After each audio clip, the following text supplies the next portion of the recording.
Բարի երեկո եւ բարի գալուստ հայկական ժամանակ տաղավարում զրուցելու եմ Հանրապետություն կուսակցության նախագահ Արամ Սարգսյանի հետ։ Բարև ձեզ, պարոն Սարգսյան։ Սովորեն։ Պարոն Սարգսյան, մի քանի օրից կլրանա ուղիղ 26 տարին, որ տեղի ունեցավ երրորդ հանրապետության ամենասահմռկեցուցիչ սպանությունները, սպանվեցին Վազգեն Սարգսյանը, Կարեն Դեմիրճյանը, 6 այլ պետական պաշտոնյաներ եւ падգամավորներ։ Տարիների հեռավորությունից ձեզ համար հիմա պարզ է, թե ինչու որոշեցին, ովքեր էին որոշել գլխատել Հայաստանի Հանրապետությունը, ովքեր էին դրա գլխավոր շահառուները եւ արդյոք հասան իրենց վերջնանպատակին։ Գիտեք, իմ կարծիքով Վազգեն Սարգսյանը ինքը մինչև հոկտեմբերի 27-ը արված իր հայտարարություններով ու գրառումներով որոշակի պատասխաններ տվել է, որը կարելի է նաև հիմնավորում համարել։ Օրինակ Վազգեն Սարգսյանը ասում է, որ մեղրին մի օր պայթելու է Երևանի կենտրոնում,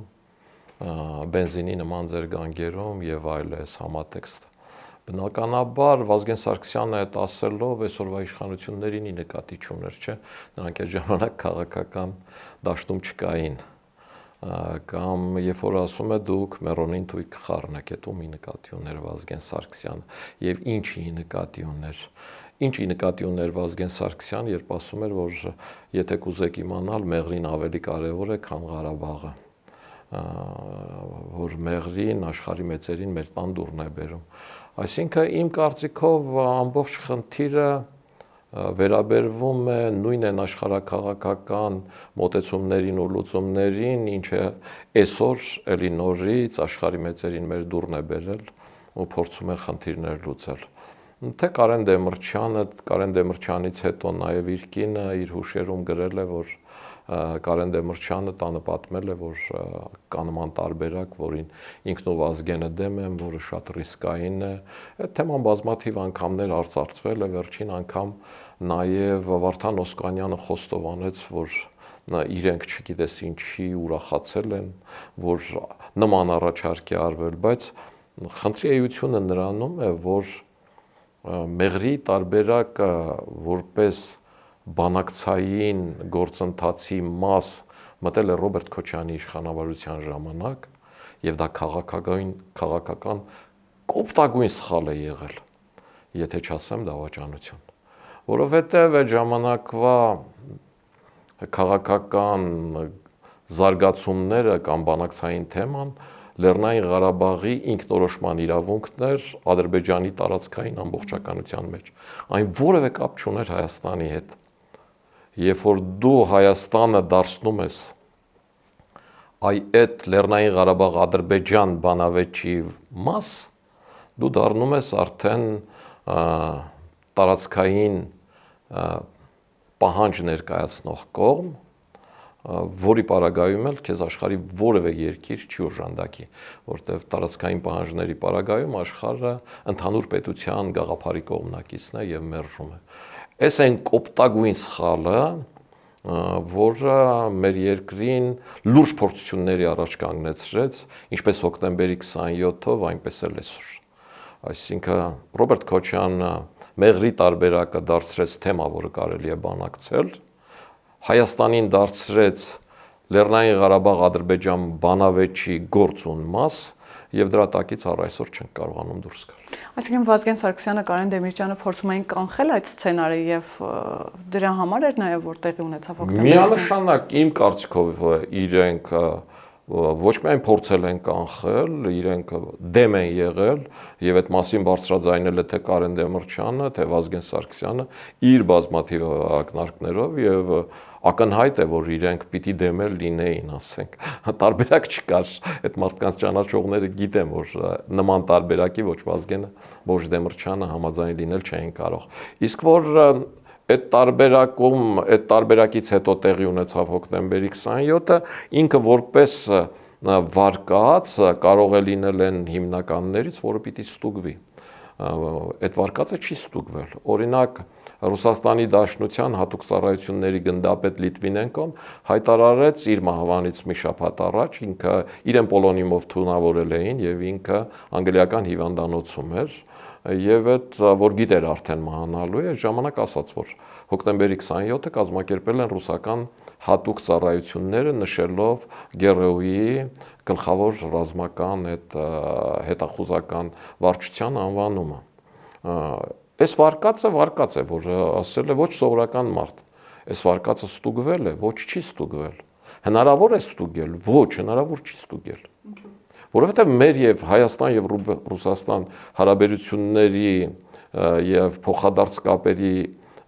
դաշտը ոչ թե գործընկերային, այլ վասալային։ Որտեւ իրենք մեր կողմից արած ցանկացած դիտողության դեպքում լարսն են փակում կամ ծաղիկները չեն տողում, որ հասնի Ռուսաստան։ Սա է Հայաստան-Ռուսաստան փոխհարաբերությունների համատեքստը եւ այս համատեքստում շատ բնական է, որ այսօր էլ նույն Ռուսաստանը նոյեմբերի 9-ին երրորդ կետ է ուզում Մեղրիով Միջանցք։ Այսինքն այն ժամանակ իրենք նման տարբերակը չհաջողեցին, ովքեր խանգարում էին նման տարբերակը իրականություն դարձնելու, այդ մարդկանց չեզոքացրեցին, որից հետո երբ որ փորձեցին, ես Վաղարշակ Հանրությունյանը եւ մի շարք այլ մարդիկ, առաջինը ես հենց Մեղրիում, Ագարակ ավանում, Ագարակի հրապարակում բարձրաձայնել եմ, որ նման տարբերակ կա, ու երբ որ ես այդ բարձրաձայնեցի ու խնդիր դրեցի, որ նաև հոկտեմբերի 27-ը կարող է սրա հետևանք լինել, արդեն դրանից հետո նման լուծման գնալը միանշանակ նշանակելու է, որ այդ մարդիկ հենց իրենք են կազմակերպիչները եւ կանգնած են հոկտեմբերի 27-ի ոչռագործության թիկունքում, հետեւաբար իմ կարծիքով նաեւ դա խանգարեց հանրային մթնոլորտը, որը որ ձևավորվեց Մեղրիի շուրջ, խանգարեց Հայաստանի իշխանություններին վերջնական հարցի նման լուծման գնալ եւ իրենք սկսեցին պատրվակներ գտնել դրանից խուսափելու համար։ Մասնավորապես Ռոբերտ Քոչարյանը ինձ ուղիղ ասել է, երբ որ Կարեն Դեմիրճյանն ու Վազգեն Սարգսյանը կային, ես վստահաբար գնում էի խնդրի այս լուծմանը, որտեղ ունեի իրենց աջակցությունը։ Բայց երբ որ հիմա իրենք չկան, այդ խմբակցության ղեկավարը դու ես իրենց վարչապետի տեխնացուն, եթե դու համաձայն ես, ես կգնամ այդ խնդրի լուծմանը, եթե դու համաձայն չես, ապա ես նման լուծման տակ չեմ մտնի։ Այս իմ ու իր ուղիղ խոսակցությունն է հենց իր կաբինետում։ Ես իրեն այդ ժամանակ պատասխանեցի, որ դա այդպես չի, Վազգենն ու Դեմիրճյանը համաձայն չեն եղել խնդրի այդ լուծմանը։ Ինքը ասեց ինչպես, եւ ես իրեն ցույց տվեցի Վազգենի մի գրառում, որտեղ Վազգենն ասում է, որ ես ու Պապին դեմ ենք։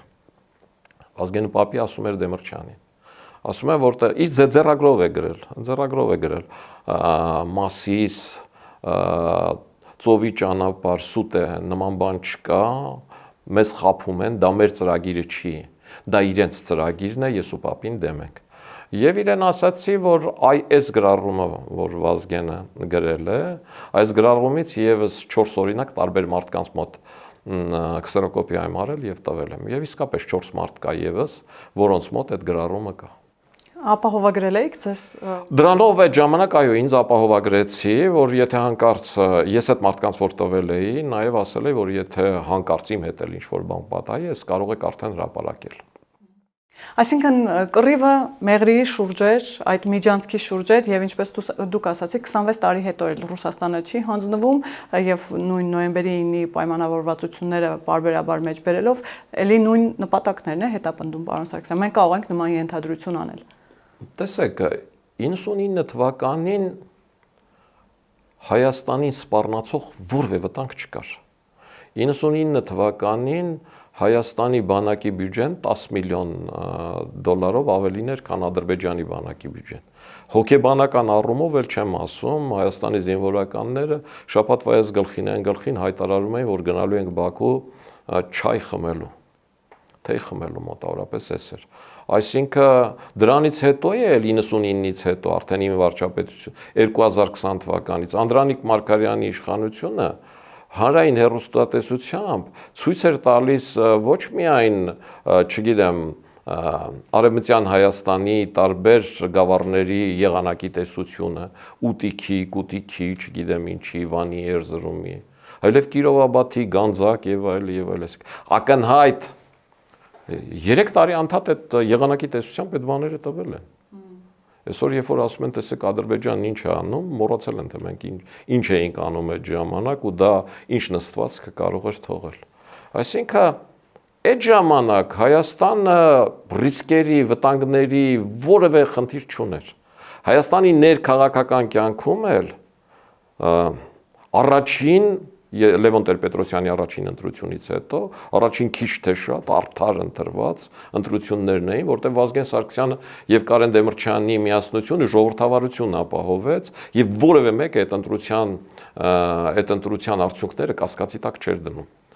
Եվ այդ ընտրություններին ընտրակաշարք չի բաժանվել, ընտրակաշարք բաժանվել են դրանից հետո ընտրություններին։ Մինչև այդ չի եղել ընտրակաշարք։ Եղել է ադմինիստրատիվ ռեսուրսի կիրառում, եղել է տարբեր ընկերական ցանցի, չգիտեմ, ուժային մեթոդներ, եղել են այսպիսի բաներ, բայց ընտրակաշարք, պարտադրանք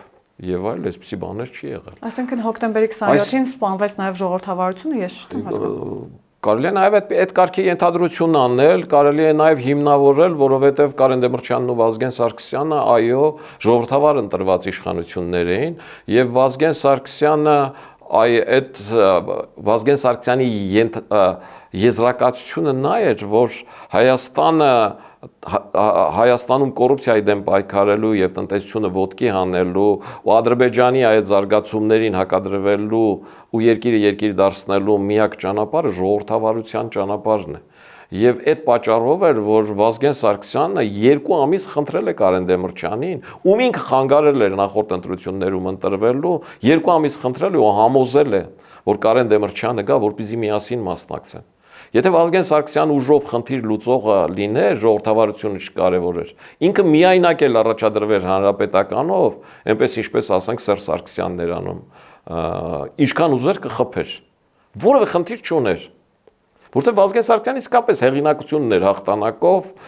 եւ նաեւ երկրապահ ուներ, որը ցանկացած կուսակցությունից մեծ էր, եւ այդ առումով խնդիր չուներ, բայց չէ Վազգենը գերադասեց, որ ժողովրդի սրտով լինի։ Դրա համար 2 ամիս խնդրեց Կարեն Դեմիրճյանին եւ այո, ինչու խնդրեց, որովհետեւ կարեւոր է ժողովրդավարությունը։ Այդ ժողովրդավարությունը կարեւորելուց հետո էր, որ Վազգենը կարողացավ Միացյալ Նահանգներ գնալ, բա մինչեւ այդ ինչի՞ չէր գնում,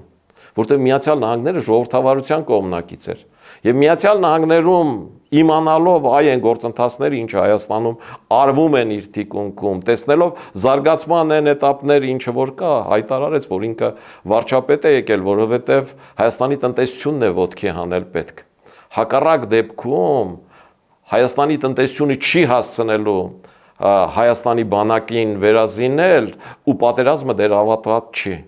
Այսինքն Վազգեն Սարգսյանը դրել էր այս խնդիրը։ Եվ այս խնդրի լուծումն էր, որը կարող էր հնարավորություն տար այն ստատուս քվոն, որ ֆիքսվել էր, որ ժամանակին Վազգենն ասում էր, որ եթե եւս մի 30 տարի էլ 40 տարի էլ կարողանանք այս ստատուս քվոն պահել, աշխարհը համաձայնվելու է։ Ինքը տեսեք հիմա ասենք Հոլանի լեռները։ Միացյալ Նահանգները ճանաչեց որպես Իսրայելինը, որովհետեւ արդեն 50 տարի է Իսրայելինն է, վերջ։ Իրենցն է, ուրեմն իրենցն է։ Այսինքն այս մոտեցումը կար ու այս մոտեցումների հենքն էր նաև, որ Վազգենն ասում էր, դեռ մենք պիտի կարողանանք ապացուցել, որ ճիշտը մենք ենք, ոչ թե Լևոն Տեր-Պետրոսյանը։ Այդ ասել է Հանրապետական կուսակցության համագումարին։ Եվ նորից եմ ասում, 99 թվականին չկար Հայաստանի սպառնացող, ոչ ֆիզիկական պատերազմով սպառնալիքի որևէ վտանգ։ Չկար որևէ վտանգ,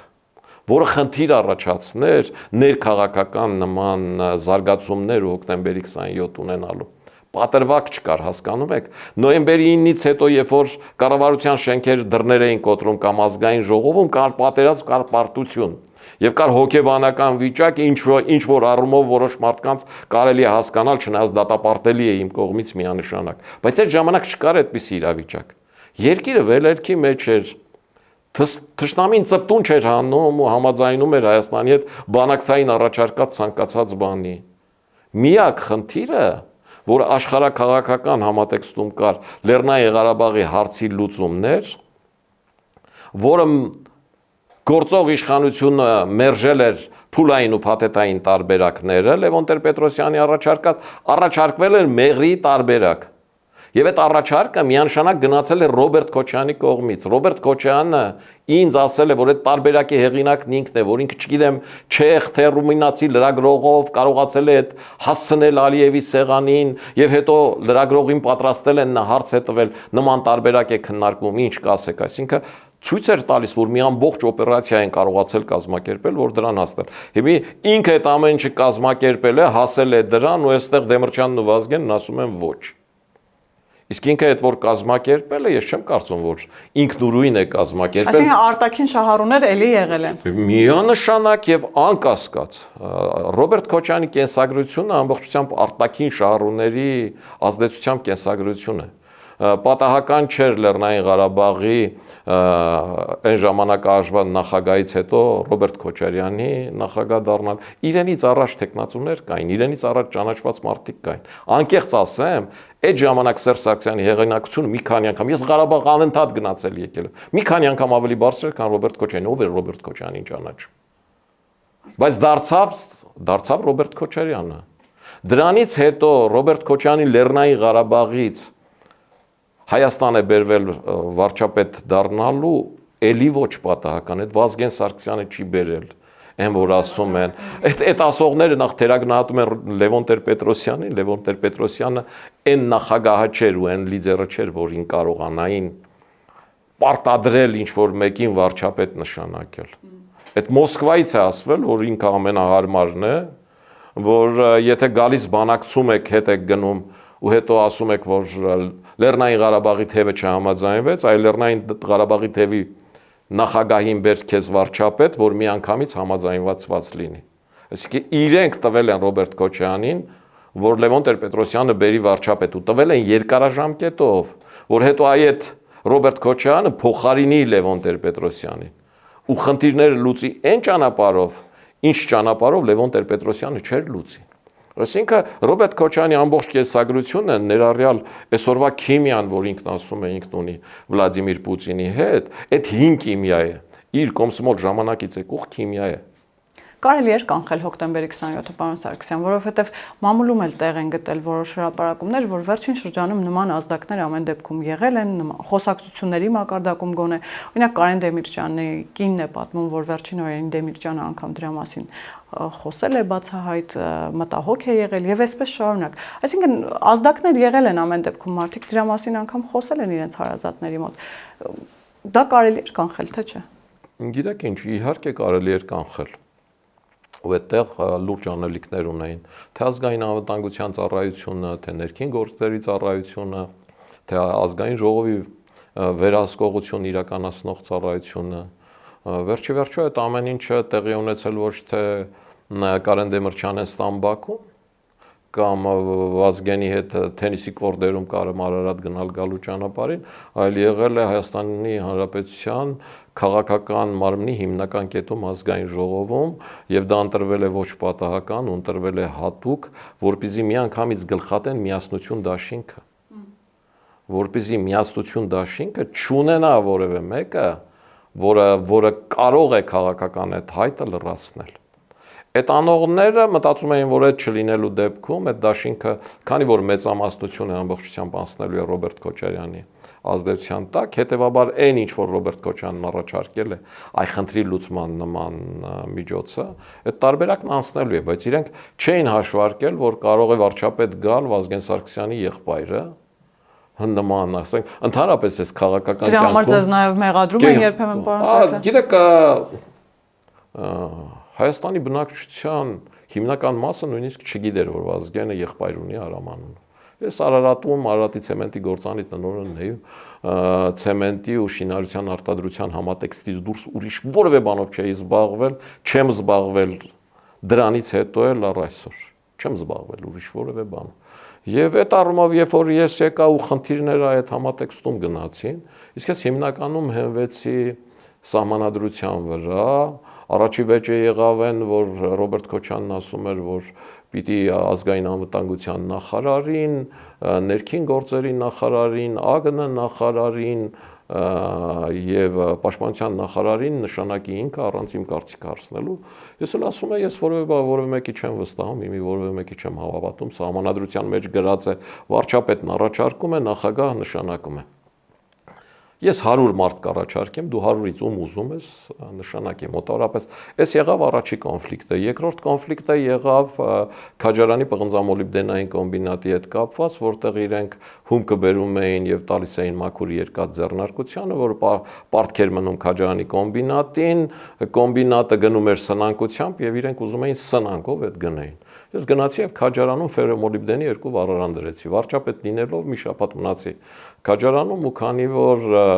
դինամիկ պտտվող վառարաններից լավ հասկանում եմ ցեմենտի արդյունաբերությունը, այդ համատեքստումը եւ գործնեությունը հիմնական այդ հենքի վրա է մինչեւ ֆլոտացիոն գործընթացները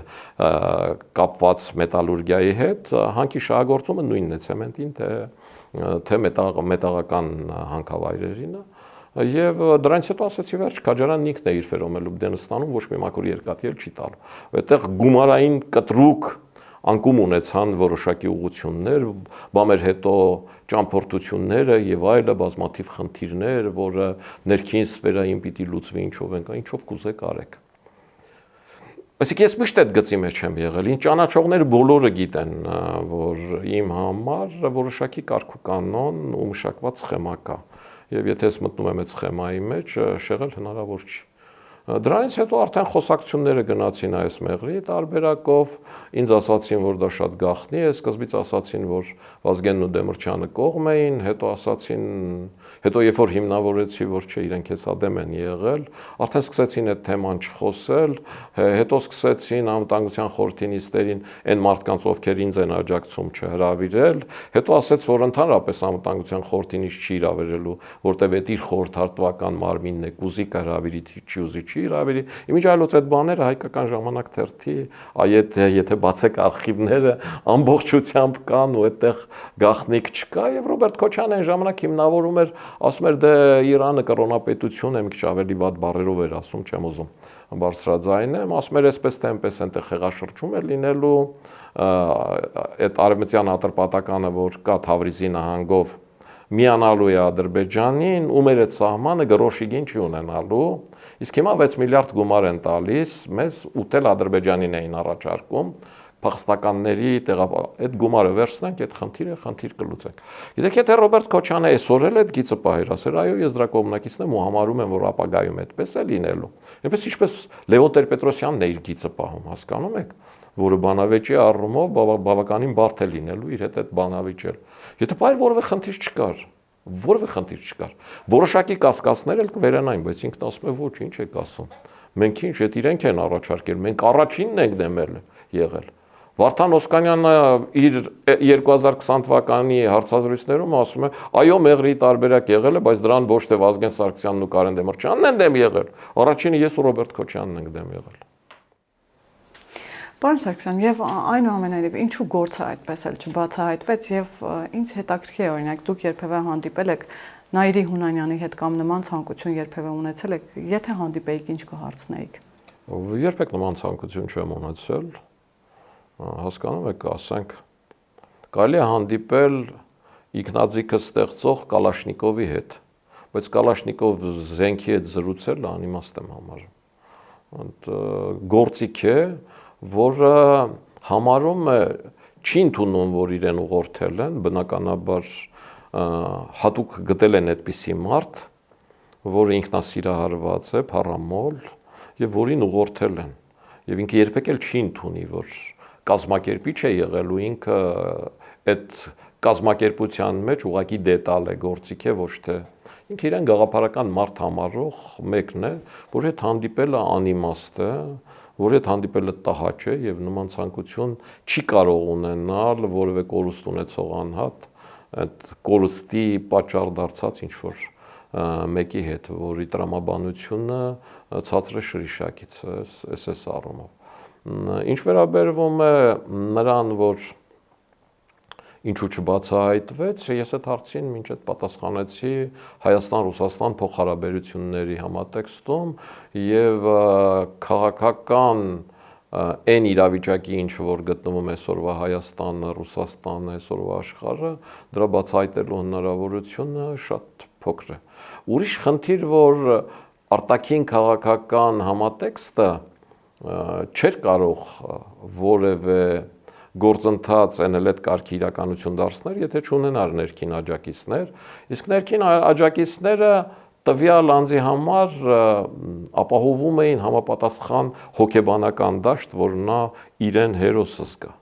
Եվ ես այդ առումով այսօր էլ օրինակներ եմ բերել, ասել եմ օրինակ Աչապահյանը, երբ որ ասում է գնացեք, ինչ չկա մի զինվորական կամ չունեք այնքան մարդ, որ ռազմական հեղաշրջում անի։ Հիմա եթե ասենք գտնվեր Նարի Հունանյանի նման մի զինվորական, որը համարեր, որ այդ հեղաշրջում անել, իսկ ռազմական հեղաշրջումը զենքով է։ Հեղափոխությունը անզեն է։ Ռազմական հեղաշրջումը զենքով է։ Եվ եթե գտներ ասել որևէ զինվորական կամ զինվորականների խումբ, որ դա աստվածահաճոյ է, քանի որ Սրբազանն է ասում, որ իրենց այդ արարքը կարդարացվի եւ իրենք կարևորվեն ու այդ կլինի հայրենասիրություն ու գնարաներ, դրանից հետո Աչապահյանը կազմակերպիչ էր թե ոչ։ Դե հիմա ասում են քաղբանտարկյալ է։ Դե ասում են քաղբանտարկյալ է, ես էլ ասում եմ այն մարդիկ, ում Նայիրի Հունանյանը անմիջապես գործողությունն անելուց հետո զանգահարել է, այդ մարդիկ ոչ միայն աջակից են, այդ մարդիկ գործակից են։ Իսկ ում է զանգահարել կուզենամ այդ։ Որովհետև իրենք մինչև այդ մարդուն համապատասխան ցուցումներ են տվել, անուղղակի ուղղորդել են, այդ մարդուն մոբիլիզացրել են նման քայլ անելու։ Եվ իրենք կազմակերպիչ են, իմ գնահատականով իրենք կազմակերպիչ են։ Եվ Աստված մի արասե, եթե նման բան լիներ, այն ինչ որ ասում է Աչապահյանը, այդ դեպքում ինքը կազմակերպիչ էր։ Ես էս մոտեցման կողմնակիցն եմ։ Եվ կարծում եմ իմես ասած իր մեջ տրամաբանություն ունի։ Եվ քանի որ եկակ Աչապահյանին, պարոն Սարգսյան, նույն 99 թվականի նույն օրը Մայրաթոռում կաթողիկոսի ընտրություններ ու եթե չեմ սխալվում, դուք էլ եք մասնակցում այդ ընտրությանը։ Հիմա էլի 26 տարի հետո մենք տեսնում ենք ինչպիսի հակասություններ կա կաթողիկոսի եւ իշխող ուժի կամ իշխանության միջև եւ փոխադարձաբար վերջին շրջանում տեսնում ենք, որ պահանջում են մեկը մյուսի հրաժարականը, կաթողիկոսը ավելի վաղ է գնացել այդ քայլին եւ 2021 թվականից սկսած պահանջում է Նիկոլ Փաշինյանի հրաժարականը, մի անգամ Նիկոլ Փաշինյանը անգամ ականջալուր է եղել դրան, հիմա նորից շարունակվում է այդ process-ը։ Ըստ ձեզ որտեղ է խնդիրը, որտեղ է այս բախումը, ինչու կա այս բախումը առհասարակ եւ ինչպիսի հանգուցալուծում եք դուք պատկերացնում։ Այսինքն այս փոխադարձաբար մեկը մյուսի հրաժարականները պահանջելու առումով։ Ես 99-ի այսօրվա կացությունը չէի համատի։ Ես ոչ միայն 99-ի կաթողիկոսական ընտրություններին եմ մասնակցել, ես նաև Գարեգին առաջինի կաթողիկոսական ընտրություններին եմ մասնակցել եւ իմիջայլոց ասեմ, այդ ժամանակ երկրորդ փուլ անցան Գարեգին առաջին կաթողիկոսը, որը Կիլիկիո թեմի կաթողիկոսն էր, եւ Գարեգին Սրբազանը, որ այն ժամանակ Արարատյան թեմի առաջնորդն էր եւ դեռ կաթողիկոս չէ, Գարեգին Ներսիսյանը։ Այդ ժամանակվա իշխանությունը Լևոն Տեր-Պետրոսյանը գտնում էր, որ եթե Կիլիկիո աթոռը միավորվի Էշմիածնի աթոռի հետ, աթորանիստի հետ, ինքը նաև այդ երկու բաժանված թեմերի միավորման հեղինակը կլինի եւ դա համահայկական բովանդակություն ու ուժ կտա Հայաստանի Հանրապետությանը, ինչը բարի ցանկություն էր եւ ինքն ուզում էր, որ անցնի Գարեգին առաջին կաթողիկոսը, այսինքն քաղաքական իշխանությունը Գարեգին առաջինին աջակցելու կողմնակից էր եւ այդ առումով միջամտություն կար, բայց այդ միջամտությունը այնպես ինչի որ պարտադրանք եւ ընդհանրապես Սրբազանին պարտադրելը կամ եկեղեցականին պարտադրելը աննարին բան է։ Ինքը պիտի սատանայի փորձությանը դիմանա, ինչ մնաց թե արտաքին քաղաքական որևէ ուժի պարտադրանքին։ Իրենք հստակ պատասխան ունեն կայսրին ասուն։ Հանգիստ կարող են ու իրենց պարտադրելը աննարին։ Այսինքն այս պարագայում եկեղեցականների ընտրության վրա պարտադրանքը այլ դաշտից հետ են մարդիկ են, ովքեր չգիտեն եկեղեցին ինչ է ներսից։ Այդ ժամանակ Գարեգին Ներսիսյանը հասկանալով քաղաքական այդ իրավիճակի այդ պահանջը, նաև հայաստանյան մարդ լինելով, բարձրացավ ու հրաժարական տվեց։ Ասաց, որ ինքը չի մրցակցի կաթողիկոսի հետ, եթե երկրորդ փուլը իրենք երկուսով են, ապա ինքը իր տեխնացիոնը անում է։ Սա գիտեք, պիտի ասեմ նաև, որ այդ ժամանակ ինքը եթե մնար կհաղթեր։ որտեղ ներսում լինել, երբ որ եկեղեցու դռները փակվում են, դու արդեն զգում ես, թե քվեարկությունը ինչ է լինելու, էլի։ Այդ բառ չի փակվում են այնքան ժամանակ, մինչև քվեարկում են։ Քվեարկության արդյունքները հատարաթանում հաշվում են, որից հետո նոր եկեղեցու դռները բացում են, ու այդ ժամանակ ներսը եղածները, ովքեր պատվիրակ են, կարող են ասել, որ այո։ Բայց ինքը հրաժարական տվեց, ու դրանից հետո, երբ որ լուսահոգի Գարեգին առաջինը մահացավ, արդեն ակնհայտ էր, որ պիտի ընտրվի Գարեգին երկրորդը դառնա կաթողիկոս, որտեղ ինքը մի անգամ զիջել է ու դա պիտի փոխհատուցվի։ Երկրորդ մեր հանրությունը պահանջարկ ուներ, որ հաջորդ կաթողիկոսը լինի Հայաստանածնունդ։ Մինչ այդ բոլոր վեհապարները եղել էին ոչ Հայաստանի ծնունդ, իրենք խոսում էին գրաբար հայերենով, կոմունիկացիայի խնդիր կար իրար հասկանալու նաև այս առումով, եւ ժամանակն էր հասել, որ իսկապես Հայաստանի մարդ լինի, ով Հայաստանի ներքին կյանքը հասկանում է, նաև էս համատեքստում էր, եւ երրորդը, այն որ առաջադրվել էր Գարեգին Ներսյանի դեմ մյուս սրբազանը, շատ թույլ էր, փոքր խմբի, շատ տարիքով մեծ, որը կարճ կյանքեր ունենալու, եւ այստեղ Գարեգինի հաղթանակը եւ Գարեգին երկրորդ կաթողիկոս դառնալը ակնհայտ էր այդտեղ միջամտության, ովքեր ասում են միջամտություն, ազդեցություն կա բացարձակ։ Դրա կարիք չկար, որովհետեւ չկար համազոր մարդ, ով այդ մրցույթում սրբազանների մեջ կարող էր Գարեգին երկրորդին հաղթել։ Այսինքն այն ժամանակվա իրադրությունը այդպիսին էր եւ այն ժամանակվա իշխանություն եւ եկեղեցի փոխհարաբերությունները այդ համատեքստում էին սփյուռքը միավորելու։ Այսօրվան ուրիշ է, գիտեք, այսօր պիտի գնահատական տալ եկեղեցուն ընդհանրապես։ Մենք հասկանանք ինչ է եկեղեցին։ Օրինակ։ Եկեղեցի ասելով ինչ ենք հասկանում, որպեսզի կարողանանք խորանալ դրա արմատի մեջ։ Եկեղեցին այն մարդիկ են, ովքեր ամեն կիրակի օր հավատով, հույսով եւ սիրով գնում են Սուրբ եկեղեցի, գնում են հայ առաքելական Սուրբ եկեղեցի հաղորդություն ստանալու, Աստծո հետ նույնանալու, նշխարքը ընդունելու եւ հավատում են, որ մեղքերի թողություն են ստանում դրանով։ Եկեղեցին իրենք են։ Եկեղեցականը այդ սպասավորն է։ Այդ մարդիկ կան, հայ առաքելական եկեղեցին կա։ Այդ մարդիկ չկան, հայ առաքելական եկեղեցին պատմամշակութային արժեք է, եկեղեցականն էլ էջմիածնից փող ստացող աշխատող։ Հիմա այս բանավեճում այդ մարդիկ չկան։ Այս մարդկանց մասով ոչ հայ առաքելական Սուրբ եկեղեցու վերնախավն է տեսակետ ասում, ոչ էլ իշխանությունը։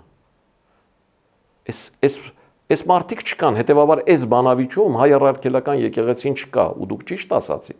Եթե գործող իշխանությունը հայ առաքելական եկեղեցուն ասում է, որ քու գործը այդ մարդկանց սպասարկելն է, դու քաղաքականությամբ մի զբաղվիր։ Հայ առաքելական եկեղեցին նախ ասում է, որ ինքը քաղաքականությամբ չի զբաղվում, ինչը շատ վատ է, որտեվ սուտ է, որտեվ զբաղվում են, չէ։ Ինչքան էլ ասի չենք զբաղվում են, չէ։ Բայց որտեղ է խնդիրը, որ հոգևոր կյանքը թողել են եւ զբաղվում են քաղաքականությամբ, պարոն Սարգսյան, եւ անթաքույց են զբաղվում քաղաքականությամբ։ Վերջին ձայնագրությունները, եթե ծանոթ եք դրանց, նրա մասին էր, որ որոշ հոգևորականներ բարձրաձայնում էին այն մասին, որ անգամ իրենց տիպողաբար տանում են ընդդիմադիր հավաքների, ցույցերի, Ռոբերտ Քոչարյանի ցույցերին, եւ Արամ Քահանան Հովհանավանքի նաեւ կարգալույց արվեց նրա համար, որ դրա մասին բարձրաձայնեց։ Այսինքն եկեղեցու ներսում արդեն խնդիր կա։ Իհարկե եկեղեցու ներսում խնդիր կա, որտեվ խնդիրը հետևյալում են, պիտի ասեմ, որ եկեղեցու բարձրագույն իշխանությունը մտել է քաղաքականության մեջ, ակնհայտ մտել է քաղաքականության մեջ, ինքը ասում է, որ չեմ մտել, բայց ինքը մտել է դրանում, եւ ինքը իր գործնեության դաշտը տեղափոխել է քաղաքական դաշտ, մոռանալով իմ ասած այն մարդկանց, ում ինքը պարտավոր է հաղորդություն տալ, պարտավոր է սպասարկել, պարտավոր է խոսել սիրուց, բարությունից, ներողամտությունից։ Ինքը չի անում։ Ինչ անում։ Ինքը դուրս է եկել դրանից, որովհետև քաղաքական համատեքստում որոշակի առումով քաղաքական համատեքստում իրեն ապահովագրելու հնարավորություն ու ելքեր է փորձում փնտրել։ Իսկ իրեն ապահովագրելու ամենահիմնական ելքը իր սեփական գործառույթին վերադառնալն է, որը ինքը չի անում։ Արդյունքում իրավիճակը սրվում է երկու կողմից էլ։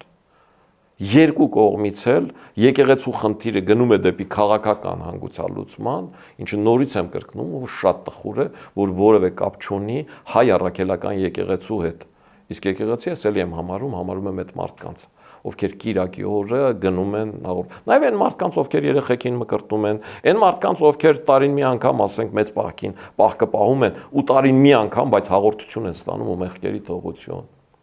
Այս մարդիկ չկան այս վեճում։ Այստեղ հետևություն անելու խնդիր ունի եկեղեցին, բայց ասել, որ իշխանությունը չունի, իշխանությունն էլ ունի, որովհետև պետք չի սրել անընդհատ։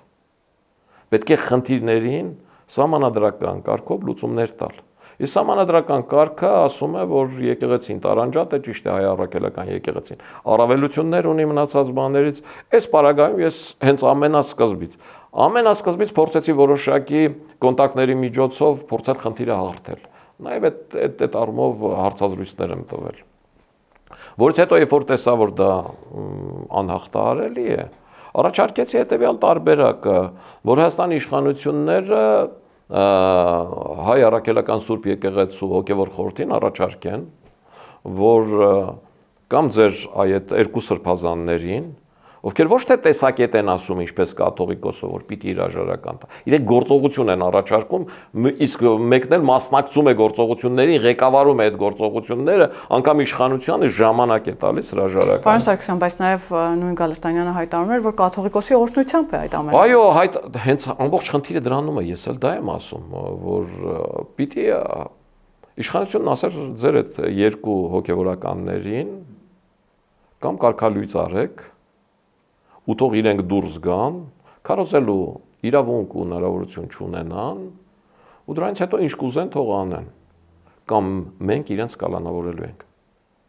որտեղ իրենք խախտել են Հայաստանի Հանրապետության սահմանադրություն։ Այս որպես բարի կամքի դրսևորում մինչև օրենքին անցնելը, քանի որ նրանք հոգևորական են, ասվում էր։ Դրանից հետո վեհապարն ինչ էր անելու։ Չէր անելու այս ձերբակալությանը որևէ մեկը չէր ասելու, որ դրանք քաղբանտարկյան են կամ քաղաքական են, որտեղ ձև չկար ասելու, որտեղ ձև չկար, զգուշացված էր օրենքն էլ սա է։ Դրանից հետո կաթողիկոսն էլ շատ զգուշ էր լինելու նման քայլեր անելու առումով։ Բայց չէ, սրվեց։ Հիմի խնդիրը հասել է Օհանավանքին, հիմի Օհանավանքին գնում ենք, չգիտեմ, պատարագի հաղորդություն ստանալու, թե գնում ենք ուժի դրսևորում ցուցաբերելու։ Այս բաները բացարձակ իմ սրտով չեն։ Եվ ես այս մոտեցումների կողմնակիցը չեմ եւ երբեք էլ չեմ եղել։ Ես գտնում եմ, որ հայ առաքելական եկեղեցին, որը նույնն է այն մարդիկ, ովքեր գնում են այդ Կիրակի օրերը, եւ հայ ժողովուրդը իրարից չեն տարբերվում։ Դրանք այդ ժողովրդի մի մասնիկն են, նույնականն են, եւ դրանք այն մասնիկն են, որոնք Աստծո զինվորներ են, որոնք այդ հաղորդությունը, որ ստանում են ու աղոթում են,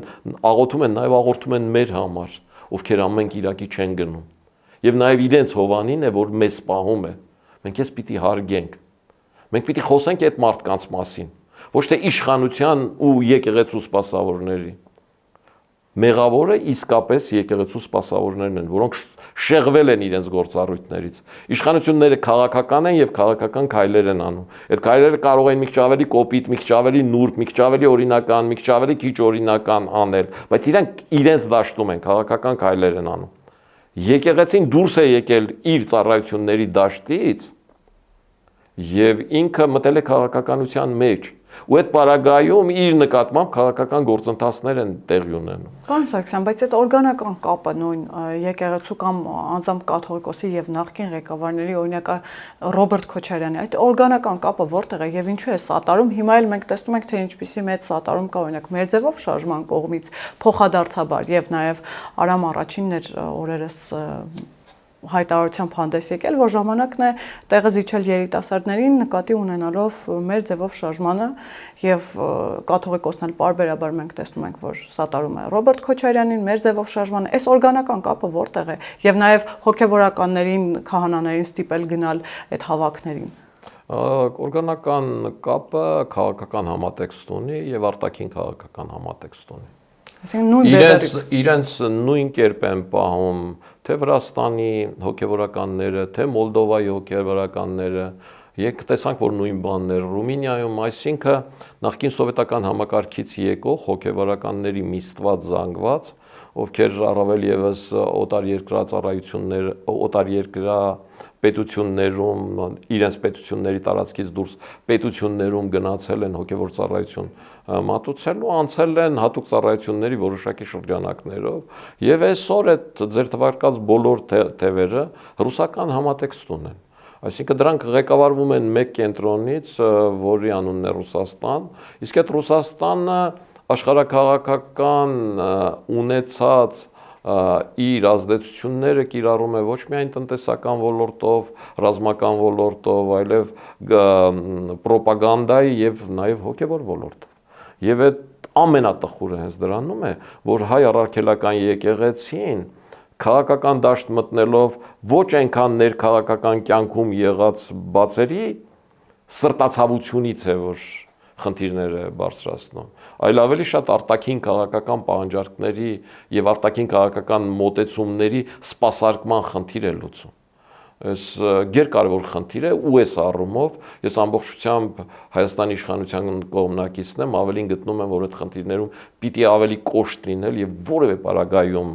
արտաքին քաղաքական միջամտությունը Հայաստանի ներքաղաքական կյանքում պիտի թույլ չտալ։ Այդ միանշանակ անթույլատրելի է, առավել եւս եկեղեցու պարագայում, որտեղ եկեղեցու սպասավորը այն առավելությունը, ինչը որ տրված է մեր սահմանադրությամբ իրենք առաջնային են եւ իրենք քարոզելու իրավունք ունեն։ Եվ մենք այդ քարոզելու իրավունքը ինքներս ընդունում ենք։ Մենք այդ մարդկանց հրավիրում ենք մեր տուն, ասում ենք օցեք մեր տունը։ Մենք մեր զավակների ամուսնությունը, մեր ամուսնությունը իրենց օրհնությամբ ենք անում։ Մենք համբուրում ենք իրենց աչքը։ Մենք իրենց մոտ խոստովանության ենք գնում, նրանք ովքեր որ գնում են։ Իսկ ինչ ենք իրենց գնում, որտեղ իրենք Աստծո խոսքը պիտի քարոզեն մեզ։ Իրենք մտել են քաղաքական դաշտ։ Իրենք քաղաքական քարոզ են անում եւ իրենք դուրս են եկել այդ դրանից։ Քաղաքական դաշտում գործում են քաղաքական լիդերները։ Ասենք մենք Լևոն Տեր-Պետրոսյանին կամ Սերժ Սարգսյանին չենք հravirում, չէ՞, մեր տունն օծելու, կամ նրանց աչքը չենք համբուրում, գաղափարը կամ կիսում ենք կամ ոչ։ Այս շատ նորմալ է։ Ու իրենք իրավունք ունեն քաղաքական տեսակետներ ասել։ Բայց Գարեգին երկրորդ կաթողիկոսը իրավունք չունի, սրբազանները այդ իրավունքը չունեն։ Իրենց քարոզը պիտի լինի սուրբ գրքից, ուրիշ ոչ մի բանից։ Իրենք դրա վրա են երթում տվել։ Իրենց վերջին տարիների քարոզը որևէ կապ չունի սուրբ գրքի հետ։ Ընդհակառակը չարություն, անհանդուրժողականություն, ռազմական հեղաշրջում, այս թեմաներն այս հայ առաքելական եկեղեցուն ավելի մեծ վնաս տալը աննարին է։ Եվ այդ ամենամեծ վնասը սկսեց հենց ասենք Տաուշի այդ շարժումով, հա, այդ Բագրատ սրբազանով, որը չգիտեմ, ինչքան ուզեիր եկեղեցուն վնասել, այդ կարգի վնաս հասցնելը անհնարին էր։ Սկսեց այդ դրանով ու այդ Բագրատ սրբազանն ասեց այո ձեր ասացի նման, որ ինքն ունի վեհապար հայրապետի օրհնությունը։ Եվ վեհապար հայրապետն էլ չասաց, որ ինքը այդ օրհնությունը չունի։ Սառեցրեցին է հետո։ Ինչ դա նշանակում է, որ այդ օրհնությունը չունի։ Սառը կամ սառեցնելը ո՞րն է։ Թող կարգալույցանն էին, թող այդ Բագրատ սրբազանը հաներ այդ խաչը, ինչի հանդեպ մենք հարգանք ունենք, հաներ այդ հագուստը, սպիտակ, թե մոխրագույն, թե սև։ Մենք այդ հագուստի այդ սքեմի նկատմամբ հարգանք ունենք։ Մենք ճանապարհ ենք զիջում այդ հագուստով մարդկանց։ Իրենց տեսնելուց ասում ենք օրհնի Տեր, խոնարհվում ենք ձեռը բարևելուց։ Այդ հագուստինն է, այդ խաչինն է, ոչ թե իրենց անձինը։ Թող հանեն դրանք, զբաղվեն քաղաքականությամբ, մտնեն դաշնակցություն, ավելի դաշնակ դառնան, չգիտեմ, ավելի ռուս դառնան, բայց իրենք այդ չեն անում։ Պարոն Սարգսյան, որոշ հոգևորականներ նաև հայտարարում են, որ կաթողիկոսը չի պատրաստվում հրաժարվել կաթողիկոսությունից, եթե անգամ նրան ձերբակալեն, նա պատրաստ է կալանավայրից իրականացնել իր գործառույթները։ Սրանք նախ վտանգավոր հայտարարություններ չեք համարում արդյոք եւ ինչ միտում է սա, այսինքն նման խոսակցություններ դեռևս չկա իրավապահ համակարգի կողմից ձերբակալության մասով, բայց հոգևորականները իրենք արդեն ասում են, որ կալանավայրը կվերածեն կաթողիկոսարանի։ քաղաքական ընդդիմադիր թևերը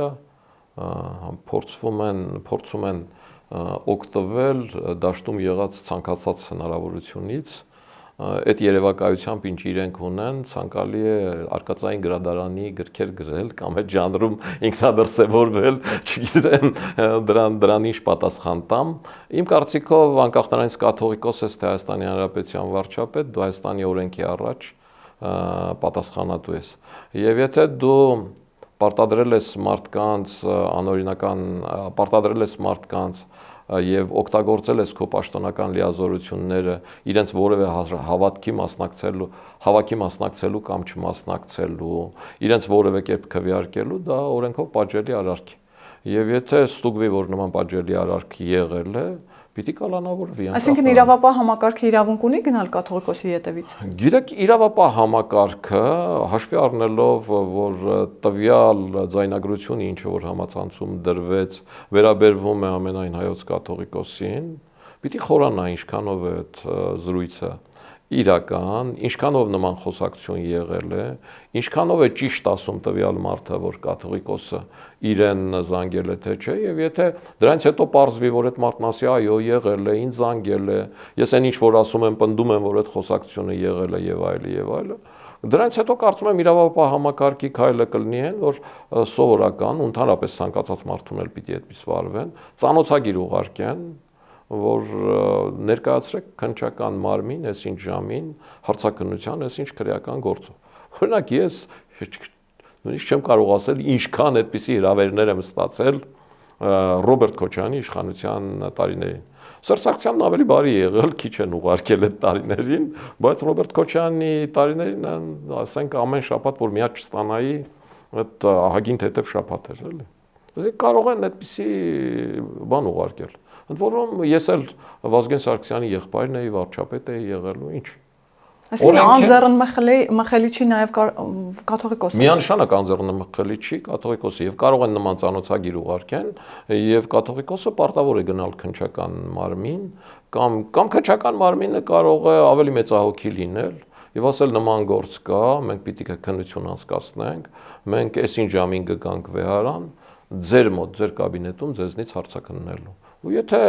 պարզեն, որ ամեն ինչ է, կարող են մեղադրանք ներկայացնել եւ կարող են այդ մեղադրանքով նաեւ իրեն որպես մեղադրյալ ներգրավել։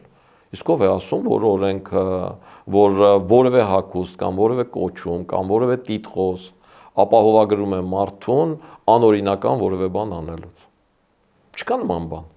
Օրենքում գրված է, որ մարդուն պարտադրել է հավաքների մասնակցելը կամ քաղաքական քվեարկության անելը, պաշտոնական լիազորությունները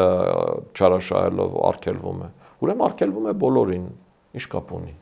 Եվ պարոն Սարգսյան, օրերս Գյումրիում ձերբակալվեց Գյումրու քաղաքապետը Վարդան Ղուկասյանը եւ զուգահեռաբար հնչում էին եկեղեցու զանգերը։ Հայտարարությունները չուշացան, ընդդիմադիր որոշ շրջանակներ պնդում են, որ սա քաղաքական հալածանք է եւ Վարդան Ղուկասյանը հալածյալ է, այսպես քաղաքական։ Ձեր գնահատականը ինչպիսին է եւ նաեւ եկեղեցու զանգերը հնչելը այդ գործընթացին զուգահեռ ինչքանով էր համահունչ այդ տեղի ունեցողին։ Ցավոք սրտի եկեղեցին էլ դարձել է այդ քավորսանիկ բարեկամություն, այսպիսի մի բան, ասենք։ Ես անկեղծ ասած ված չեմ վերաբերվում այն բանին, որ եթե ընտանիքի անդամներից մեկը եկեղեցական է, նրա որդին էլ եկեղեցական դառնա եւ այլ, ասենք հետեւի իր հորեղբոր օրինակին կամ իր քեռու օրինակին։ Նման տրադիցիա կա հոգևորական ունեցող ընտանիքներում։ Բայց երբ որ այդ ընտանիքներում այդ տրադիցիայով մարդիկ հայտնվում են այն թեմերում, որտեղ իրենց քեռին է կամ հորեղբայրը, այդ դառնում է ընտանեկան թայֆաբազության ինչ-որ մի բան, որտեղ իրենք ամեն պարագայում իրենց քեռին ճիշտ լինի, թե ոչ, պաշտպանելու են իրենց քեռուն, զանգերը ղողանջելու են պետք լինի, թե ոչ, հետո ինչ են ասելու, ինչի զանգեցիր կամ չզանգեցիր, այդ արդեն որևէ բան չի փոխում։ Կամ ասել են, թե չեն ասել, չգիտեմ։ Բայց որ նման պարագայում զանգեր ղողանջելը ինչ որ անլուրջ է, որովհետև գիտեք ինչ, կա կաշառքը որպես կրիմինալ երևույթ մերժելու հանրային ընկալում։ Այս երկրի ամենամեծ դժբախտությունները հենց սկսել են կաշառակերությունից։ Եվ կաշառակերության հաղթահարումն է, որ երկրի տնտեսության մեջ որոշակի առողջացում կբերի եւ ներդրումներ կգան Հայաստան։ Եվ այս համատեքստում Վարդան Ղուկասյանին կաշառքով մեղադրանք է առաջադրված, ընդ որում կան ձայնագրություններ։ Հիմի Վարդան Ղուկասյանը նախկինում էլ երբ որ առաջադրվեց, իր վրա քրեական գործ կար, եւ ինքը հիմնականում առաջադրվեց հենց այդ համատեքստում, որպեսզի այդ քրեական գործերից պաշտպանվի։ Ցավոք մեր երկրում մարդիկ այդպես падգամավոր են դառնում, չգիտեմ, համայնքի ղեկավար են դառնում, համարելով, որ դա որոշակի քաղաքական վահան է, եւ այդ մարդիկ ինչ ուզում են անեն, հենց իրենց մոտենաս, իրենք ասում են, որ այս քաղաքական հետապնդում է, այս կապ չունի։ Իրենք չեն խոսում, որևէ մեկը չի ասում, որ այս զայնագրությունը կամ թե չկա, կամ այդ կաշառքը չի եղել, կամ այդ սուտ է։ Իրենք ասում են, որ այս ամեն ինչը հեչ, քաղաքական է, որտեվ այս ինչ որ վարչապետն ասել էր, այդ օրվանից իմ դեմ սկսել են, այս է։ Ու մարդիկ ասում են, այո, որ վարչապետն ասել է, բնականաբար պիտի սկսեին, հետևաբար ուրեմն այս ինչ որ ասում է, էս էլ է ճիշտ, ու սկսվում է պարզել, թե այդ ճշտի մեջ ինչքանով է կաշառքը, ու հիմնական այն բանը, որ կաշառքն է, որ Վարդան Ղուկասյանի քաղաքապետ դառնալն էր, Վարդան Ղուկասյանի պահվածքներ, Վարդան Ղուկասյանի Հայաստանի Հանրապետության ինքնիշխանությունը կասկածի մեջ դնելն էր, այն Վարդան Ղուկասյանի, որը որ Հայաստանի Հանրապետությունը տեսնում էր Բելարուսի օրինակով միութենական պետության կազմում, այս արդեն մարդկանց մի ստվար զանգվածի համար երկրորդական է դառնում։ Այնպես ինչպես երկրորդական է դառնում, որ եկեղեցականը կարող է իր ուխտից հրաժարված լինել, կուսակրոնը, ասենք, կին ունենալ, եկեղեցու սպասավորը շատ հարուստ լինել, շատ մեծ նվերներ ստանալ, այն դեպքում, որ ինքը պիտի պահանջի, որ մենք նվիրատվություններ անենք եկեղեցուն ոչ թե։ Այսինքն ընդհանուր փիլիսոփայությունն է այստեղ խախտվում, մարդկային մոտեցումների, հետևաբար պետության կառավարման համակարգն է խախտվում։ Եվ վերջին հարցս շատ կարճ փորձեմ ամփոփել, պարոն Սարգսյան, օրերս Ադրբեջանի նախագահը հայտարարեց, որ բացառիկ հնարավորություն է ստեղծվել Հայաստանի եւ Ադրբեջանի միջև խաղաղության իմաստով, եւ նաեւ տարանցման այդ արգելքը սահմանափակումը հանվեց, եւ Ադրբեջանի միջոցով հիմա բեռներ կարող են հասնել Հայաստան ղազախական ցորենի օրինակով։ Հիմա ընդդիմությունը, մասնավորապես Դաշնակցությունը, պնդում է, որ սա մեծացնում է մեր կախվածությունները, հատկապես կախվածությունները Ադրբեջանից եւ անգամ օրինակներ են բերում, թե ինչ կարող է լինել, եթե Ադրբեջանը այդ ճանապարհը սկսի օգտագործել մեր դեմ եւ հացահատիկ օրինակ չհասնի Հայաստան։ Հիմա սա կախվածություն է, թե այլընտրանք է, նոր հնարավորություն է, նոր դռներ են բացվող։ Գիտեք, մեր կախվածությունը Ռուսաստանի շատ մեծ է եւ Դաշնակցությունը երբեք այդ կախվածության դեմ, որ մեր էներգետիկ կախվածությունը 100% գրեթե Ռուսաստանի հետ է, մեր տնտեսական կախվածությունը առևտրաշրջանառություն 80%, իրենք երբեք դրա դեմ չեն խոսել։ Այսինքն իրենք Ռուսաստանի կախվածությունը, որը իր տնտեսական լծակները որպես քաղաքական գործիք մշտապես օգտագործում է եւ օգտագործել է, նույնիսկ Լարսի փակման, բացման եւ այլի առումով երբեք չեն ասել։ Իսկ այս դեպքում ասում են։ Իսկ այստեղ խնդիրը նրանում է, որ Հայաստանը այլընտրանք ունի ոչ միայն Ռուսաստանից հացահատիկ առնել, այլև Ղազախստանից։ Եվ հնարավորություն ունի ոչ միայն այդ տեղափոխել Լարսով, որը ձմեռը փակվում է կամ Ռուսաստանի ցանկությամբ բացվում փակվում է, այլ Ադրբեջանով։ Սա դրական է թե բացասական։ Իմ կարծիքով դրական է։ Որովհետև առաջ ունեինք մի հատ Լարսը, հենց այդ փակվեր խնդիր ունեինք։ Հիմա նաև ունենք Ադրբեջանով եկող ճանապարհը, որը Ադրբեջանի այդ լիդերը մինչև օգոստոսի 8-ը մտքի ծայրով անգամ չէր անցկացնում, ընդհակառակը խոսում էր Երկաթի Բռունցքից եւ ուժով Հայաստանում խնդիրներ լուծելուց։ Այսօր այդ ղեկավարն ասում է, որ ես հանում եմ բոլոր արգելքները, դրական է թե բացասական։ Իրենք փորձում են այլ մանիպուլյացիա, ասում են, ինչպես կարելի է վստահել Ադրբեջանին կամ Ադրբեջանի հետ եղբայրություն անել։ Ոչ մեկը Ադրբեջանի հետ եղբայրություն չի առաջարկում։ Բացարձակ խնդիրը այդ եղբայրության մասին չի։ Խնդիրը փոխադարձ շահավետության մեջ է։ Ղազախստանից ցորեն առնելը ձեռնատու է թե ոչ։ Ձեռնատու լինի կառնենք։ Ձեռնատու չլինի, երբ որ ճար չունենանք, այդ ժամանակ կառնենք։ Եթե ձեռնատու լինի, ամբողջությամբ Ղազախստանից կառնենք, քանի հնարավորություն կա կառնենք, հենց Ադրբեջանը փակի չեն կառնի, էլի Ռուսաստանից կառնենք կամ ուրիշ տեղից կառնենք, Ուկրաինայից նավերով կբերենք։ Փակ սահմաններով ապրելու կողմնակիցները մնացել են 18-րդ դարում։ Եվ ընդհանրապես իմ կարծիքով 21-րդ դարում դաշնակ լինելը մի քիչ այնքան էլ լուրջ չի, հետեւաբար ես իրենց մոտեցումներին թող ինձ ներեն հեգնանքով եմ վերաբերվում։ Շնորհակալ եմ, պարոն Սարգսյան։ Ես եմ շնորհակալ։ Հիշեցնեմ, որ տաղավարում զրուցում էի Հանրապետություն կուսակցության նախագահ Արամ Սարգսյանի հետ, կհանդիպենք։